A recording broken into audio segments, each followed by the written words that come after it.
Et bonjour les anatomistes et bienvenue dans cette nouvelle vidéo toujours consacrée au domaine de la pathologie médicale et plus précisément dans cette série de vidéos nous sommes en train d'étudier les mécanismes de la douleur. Je me présente, je m'appelle Pierre, je suis préparateur physique de métier et de formation et je suis également étudiant en kinésithérapie et ça me permet de faire ce petit disclaimer, je ne suis ni prof en université ni professeur de pathologie. J'ai basé donc toutes les informations que je vais vous donner sur mes notes de cours et sur différents documents que j'ai pu trouver et qui ont été publiés par des facultés de médecine, que ce soit en France, en Europe et aux États-Unis.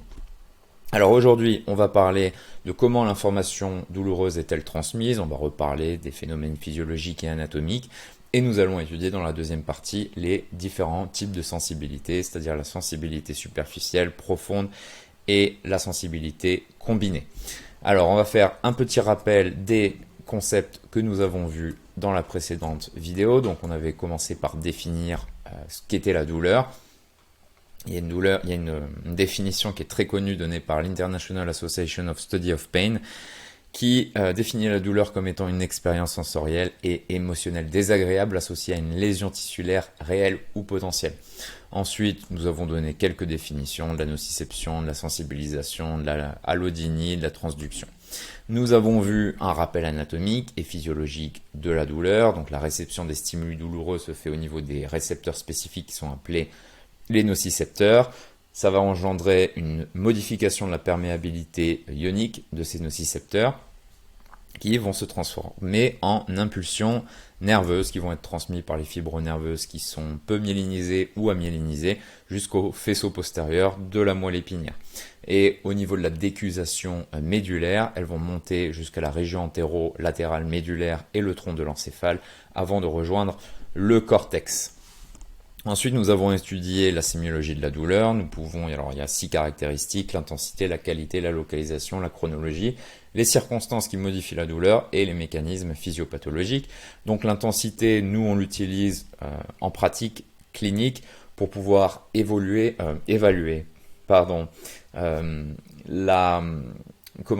je cherche mon mot, l'évolution des symptômes douloureux d'une séance à une autre. Donc pour ça on utilise des échelles. La plus connue c'est l'échelle EVA, donc il y a des échelles unidimensionnelles et des échelles multidimensionnelles qui peuvent être adaptées à des personnes âgées et également à des enfants. Nous avons vu les différentes qualités de la douleur, c'est-à-dire les adjectifs qui sont donnés à la douleur, c'est-à-dire une douleur pointue, sourde, brûlante, etc.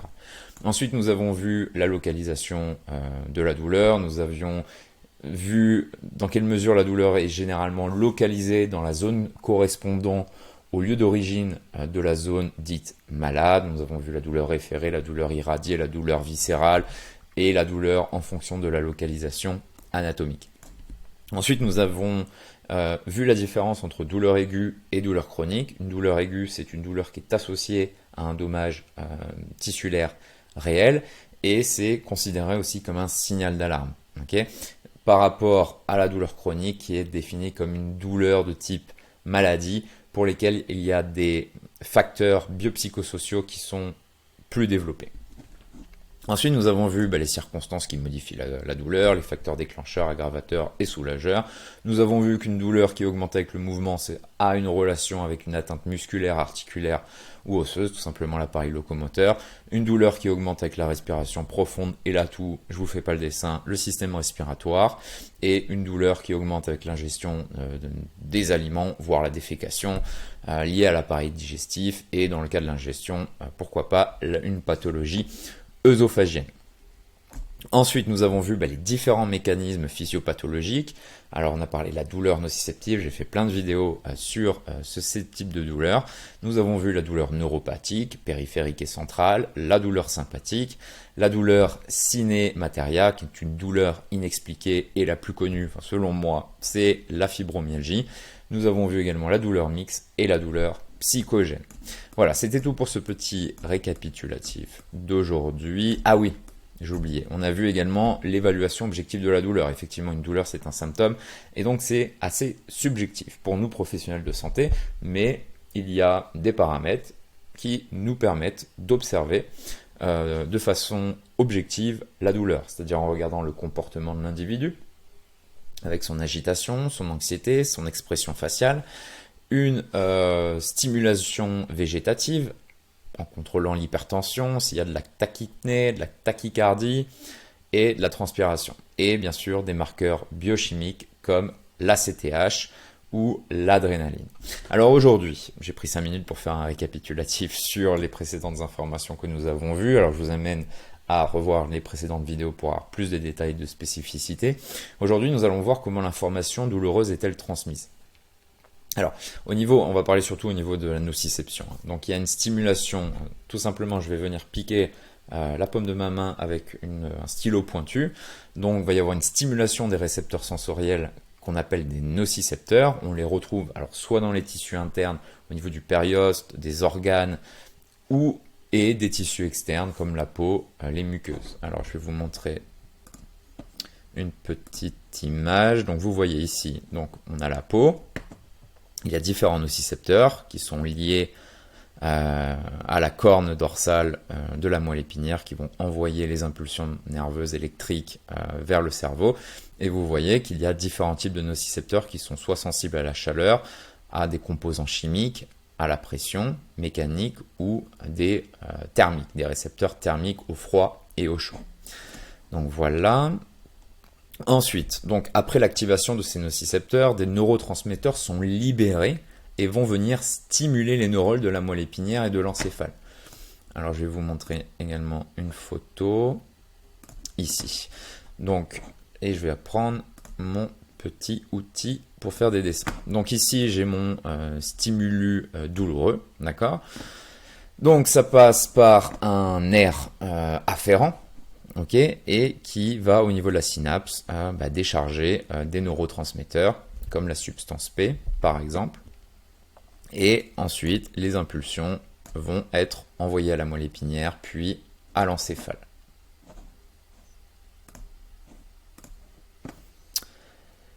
Donc les neurotransmetteurs les plus importants, on a parlé de la substance P qui est une stimulation lente, mais on a aussi l'acide glutamique qui est plus important et qui offre une stimulation très rapide. Au niveau de la stimulation de la douleur, alors on a vu les différents types de nocicepteurs. On va avoir des stimulations de type thermique, tactile, mécanique, inflammatoire, parce que inflammatoire effectivement. Est-ce que vous vous souvenez des symptômes de l'inflammation? Douleur, rougeur, tuméfaction, impotence fonctionnelle. L'inflammation va libérer des médiateurs chimiques qui vont provoquer tous ces symptômes, tous ces signes et ces symptômes, et notamment la douleur. Comme je dis, là, le processus inflammatoire produit une sensibilisation ou une hyperalgésie qui conditionne la douleur. Alors, les informations douloureuses nociceptives sont transmises vers le haut par la voie spinothalamique et la voie extralemniscale que je connais un peu moins. Alors je vais vous montrer, donc ici on a les deux voies, normalement je ne me trompe pas, ça c'est la voie spinothalamique ou c'est l'inverse. Alors attendez, je vais vérifier avant de vous dire des bêtises. Donc ici, oui, à droite on a la voie spinothalamique et à gauche, j'ai déjà oublié le nom, c'est la voie extralemniscale. Donc vous voyez, donc il y a un nocicepteur, thermorécepteur, ça passe par la moelle épinière et ça va monter, donc ça va rejoindre le thalamus et monter jusqu'au cortex sensoriel primaire. Ici, dans cette voie, qui sont liées selon ce schéma-là au propriocepteur et au mécanocepteur, la voie est un petit peu différente parce que vous voyez qu'il y a une décusation au niveau, je perds le mot, une décusation pyramidale. Voilà. Et qui va monter bien sûr au niveau du thalamus jusqu'au cortex sensoriel primaire. Et ensuite, je voulais vous parler de la modulation de la douleur. Alors je vais essayer de faire un schéma le plus simple possible. Et pour ce faire, je vais prendre mon logiciel favori, Paint. Alors ici, donc, on a une stimulation douloureuse, d'accord, sur le doigt de la main droite. Donc on a vu le mécanisme de transmission du message douloureux. Donc ici on va avoir une voie afférente. Alors je vous ai mis un petit schéma là en bas. Aussi on a la stimulation douloureuse, donc on a une voie afférente qui passe par le thalamus et qui va jusqu'au cortex où on a une perception. D'accord ? Et donc ici, on va avoir des neurotransmetteurs qui vont faciliter, si vous voulez, la transmission de ce message nerveux. On en a parlé, on a le glutamate, on a l'oxyde nitrique et on a la substance P. Okay, mais au niveau de la moelle épinière, on peut avoir ce qu'on appelle une modulation de la douleur. Alors si je ne me trompe pas, il y a un message qui est envoyé depuis le cervelet. Ok, et dans la moelle épinière, hop, je vais essayer de bien la dessiner. Ouais, bof. Hop. Donc ici, on a notre moelle épinière et si vous voulez, il va y avoir un mécanisme d'inhibition qui va se dérouler à ce niveau avec une libération de neurotransmetteurs qui vont inhiber la douleur, je me répète encore, avec de la noradrénaline, de la sérotonine, des GABA et des opioïdes. Ok, voilà, sinon vous avez ce schéma, alors c'est en train de sonner dans tous les sens.